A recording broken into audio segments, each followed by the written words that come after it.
Kebakaran membabitkan 3 gudang simpanan barangan terpakai di sebuah kilang di Bukit Selambau, Sungai Petani yang terbakar lewat petang semalam telah dapat dipadamkan sepenuhnya.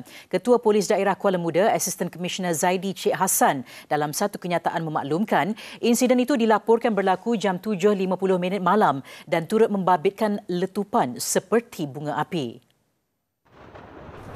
Menurut saksi kejadian, seorang juruteknik kilang warga Cina memaklumkan dia ketakutan setelah menyedari api besar dalam kawasan kilang berkenaan sebelum menyelamatkan diri. Dakwanya kilang berkenaan beroperasi kira-kira 5 bulan lalu dan menjalankan operasi memproses aloi kepada aluminium yang diambil daripada barang-barang elektronik terpakai. Kebakaran membabitkan 100% kawasan gudang berkenaan, namun tiada kemalangan jiwa dilaporkan dalam kejadian itu. Punca kebakaran masih belum diketahui dan siasatan masih dilakukan pihak bomba. Operasi membabitkan 4 pegawai, 22 anggota, 145 anggota sukarelawan, 17 jentera dan 1 ambulans. Dan untuk perkembangan lanjut berhubung operasi pemadaman di lokasi kejadian, kita terus saja bersama wartawan Kumaran Rajamani di Sungai Petani. Silakan Kumaran dengan laporan anda. Ya, Jay, saya ketika ini berada di lokasi di mana kebakaran itu telah berlaku lewat petang semalam atau sekitar jam 7.50 malam ketika laporan diterima. Dan ketika ini proses pemadaman kebakaran telah selesai sepenuhnya dan keadaan terkawal. Dan untuk mengulas lebih lanjut tentang keadaan semasa bersama saya ketika ini adalah penolong pengarah operasi Jabatan Bomba dan Penyelamat Negeri Kedah, Tuan Wan Muhammad Hamizi. Terima kasih kerana bersama dengan Bulletin 130, Tuan. Mungkin Tuan boleh ceritakanlah keadaan semasa selepas lebih 12 jam sebenarnya berhadapan dengan kebakaran di kilang ni.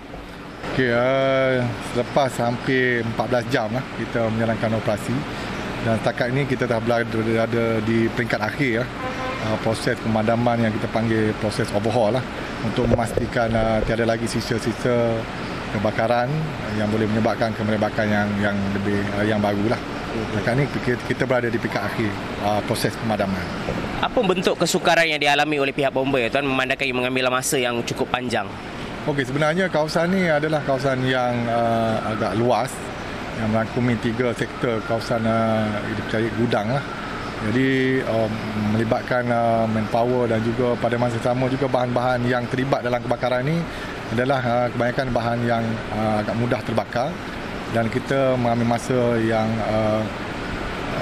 tertentulah dalam tempoh masa yang 14 jam ni kita buat teknik untuk break dulu kemerobakan dan itulah yang proses tersebutlah yang mengambil masa sedikitlah untuk kita mengawal dan menyekat kemerobakan daripada merebak ke seluruh ketiga-tiga sektor.